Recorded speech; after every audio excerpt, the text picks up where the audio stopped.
We wait to see what will happen in our coalition negotiations, what will happen on Friday, but still a lot to say about the results and whether or not this result will really result in a better life for most South Africans. An intensely political question in a way.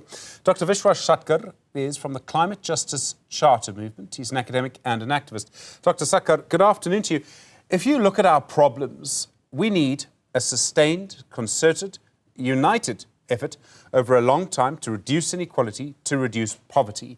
Do you think coalition politics, as we currently see it, with what we can sort of foresee coming, can really result in that united, concerted effort? So, Stephen, I think you kind of nailing down what the challenges are facing our society. I would add, alongside inequality, unemployment, hunger, also the issue of worsening climate shocks and impacts. What we are dealing with are deeply interconnected crises. They are complex, and they really go to the heart of our societies. Now, what we are seeing in South Africa is, if you like, a politics that's not able to rise to this challenge. I mean, increasingly, our political parties are showing their immaturity. They are showing their disconnect from these realities and understanding the nature of the crisis that we are living. I mean, the past few days since the national elections took place, I mean, we've seen the kind of divergence, the polarization of politics, and again, a complete disregard for what the society really needs. Now, this is not to say that coalitions are not important and they don't have a role to play. We are in the second transition of our democracy, away from one-party dominance. It's been in the making since about 2016. And we've basically, as a country, had the taste of coalition politics at a local government level, as you know, and as your viewers know. And again, our political elites and parties have come short. And I think what's telling about this election is the fact that millions of people stayed away and did not vote. If you look at the voting population numbers, it's clear that over 20 million people stayed away. If you look at the registered voters that stayed away, there was something like 11 million that stayed away. Now, this is very, very telling in terms of the legitimacy crisis of our political system. And it's clear that these political elites are not internalizing this. They are not appreciating, if you like, the disjuncture, the distance, and the depth of this crisis. And so, you know, coalition politics, if it's in a frame that places, if you like, the interests of the vast majority, the concerns of the vast majority at the center of where we need to go, it could be a viable proposition. You support, I don't think you'll mind me saying this, Doctor, you support leftist politics. So, I mean, the ANC used to be sort of left. I don't know if it still is now, it may depend on where you sit. It's lost quite a significant amount of support. Do you think this is a victory or a defeat for leftist politics? And this would mean then we would need to look at where those votes went. Now, I don't think ANC votes went to the DA. They did go to the EFF and the MK. Do you see that as sort of good news or bad news for leftist politics? So I really think that we've got to understand the ANC post-94. And essentially, the ANC post-94 chose to deracialize a highly egregious, highly inhumane socioeconomic system. And they ended up basically prevailing over a minority solution, if you like, a solution for 10% of this population versus the rest. Within that process, you've had class formation, you've had a few insiders from the ANC benefit immensely, together with corruption and transactional stuff that has fed into that. Essentially, the ANC was, in my view, not a left party from 94 onwards. I mean, having COSATU and the Communist Party in the alliance didn't make any difference.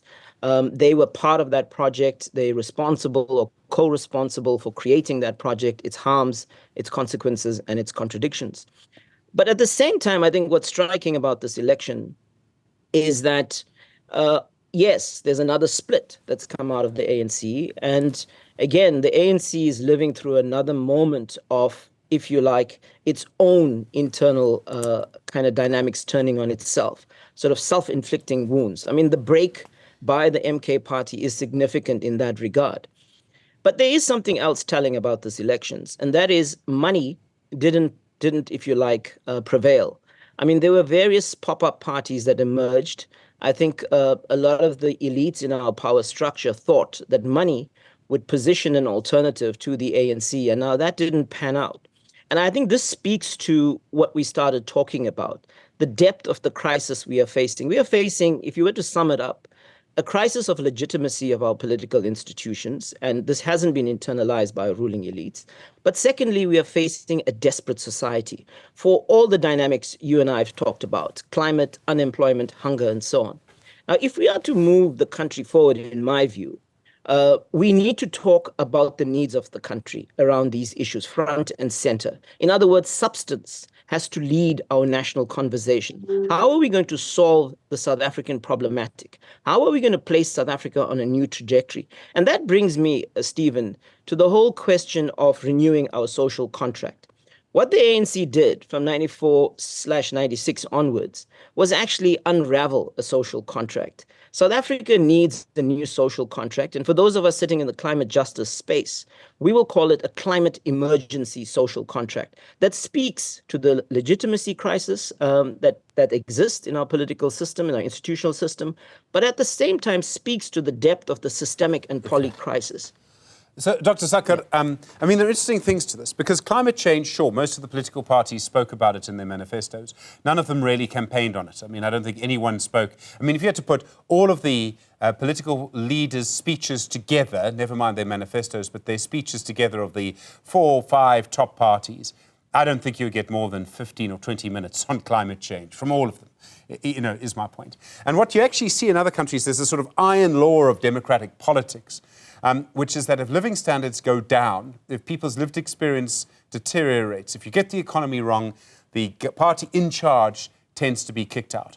Now, on one level, that's sort of what's happened here. It goes all the way back to the French Revolution. But on another level, what you see in Europe, for example, is people have chosen a right-wing populist path. In the United States, they seem to be doing the same thing. Trump may win elections there again. Now, you espouse a very different politics. But why do you think people are going to the right and not to the left? Well, that's for various reasons, Stephen. The first is, since the 70s, we've had a third wave of democratization on a world scale. And that form of democratization has produced market democracies. And these are not democracies that privilege the interests and the needs of citizens and the demos. It actually privileges corporations and constitutionalizes the power and the sovereignty of corporations. Money, corporate power is what has prevailed over this third wave of democratization. So these market democracies have not registered, if you like, the needs, interests, and concerns of the people and workers in general. So that's the first factor feeding into the crisis of contemporary market democracy. The second factor that's feeding into this is that it has engendered a right-wing backlash. It's engendered an exclusionary nationalism. I would even argue the emergence of a neo-fascism in some countries. I mean, for the first time in Europe since World War II, you are seeing neo-fascists sitting in some of the key parliaments, from Sweden to Germany and so on. Hungary is run by one of them already. In Italy, the prime minister actually comes from a fascist party. So you're really seeing this backlash. And what it is throwing up again is the weakness of these market democracies. So you might have elections, but that doesn't mean you have democracy. What you are seeing more and more is a creep towards authoritarian politics. I think the third factor that's fed into this is the deeper systemic crisis. We are living through the fourth great crisis of capitalism, and it's all the things we've been talking about: inequality and its fault lines and exclusion, unemployment, hunger, climate, etc. And again, political systems and states have not been able to come to terms with the complexity, the uncertainties, the interconnectedness, and the depth of systemic crisis. And so again, polities are abstaining. People who are aware of these things, like climate, for instance, are deeply, if you like, disaffected from their political institutional establishments. Now, where we are sitting right now in the world with a 427 parts per million concentration of carbon. The UN General Secretary recently, really vilifying fossil fuel corporations and calling for advertising to be banned. Extreme climate shocks hitting like us, our tornadoes and floods, etc., in different parts of the country. What's coming from all of this, Stephen, is that climate is now lived reality, and that we really, really need to put our countries on a different trajectory. We're in a post-normal situation. This is the important point here. These problems cannot be solved by political elites themselves. They have to embrace society in a genuine deepening of democracy. This is what we are all about when we talk about a deep, just transition. Now, South Africa's political elites are just not there, as you said. Their manifestos don't speak to this challenge. Their political commitments don't speak to this challenge, etc. And yet we are walking into this nightmare. And so I think, Stephen, coming back to this idea of a climate emergency social contract, what that means is that we're going to have to get our political elites to understand that they are there to serve the public now more than ever before. They are there to work with publics to solve these post-normal challenges. The climate emergency social contract is something that could come out of a CODESA 2, if you like, that happens immediately after our government of national unity is in place. It is something that can set a framework, on the one hand, to bring in civil society to co-govern and ensure democratic systemic reforms come through. At the same time, it can ensure that we have substantive content to address the climate crisis, to address the hunger problem, the unemployment problem, and so on. And there are deep solutions in this regard, what we on the left would call democratic systemic reforms. Climate jobs is a great example of this. Food sovereignty is another example of this. Eco-mobility is another example of this. A universal basic income. All of this can shift our society into a national effort. Basically, as an academic, there's a thing called the ingenuity rate, Stephen. The more people you have working on a complex problem, the better quality of thinking. And I think this is where we need to take our politics. Dr Vishwas Satgar, thank you. From the Climate Justice Charter movement and an activist. Dr. Satgar, always appreciate your views.